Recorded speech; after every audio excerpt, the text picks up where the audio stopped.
Binanggit ang hindi pagiging invited sa isang comment.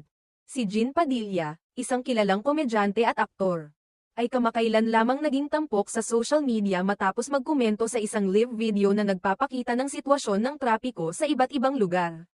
Noong Linggo ika-20 ng Abril, ibinahagi ni Jean sa kanyang Instagram stories ang screenshot ng kanyang komento na agad nakatawag pansin sa mga netizens.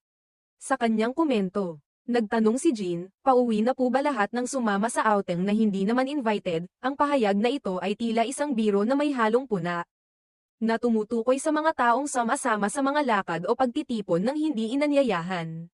Kasunod ng tanong, nagbigay siya ng mensahe ng paalala sa kaligtasan at pagbati ng masayang linggo ng pagkabuhay. Ang komento ni Jean ay mabilis na kumalat at naging paksa ng mga diskusyon online, kung saan maraming netizens ang nagbigay ng kanilang opinyon. May mga nagbigay ng positibong reaksyon,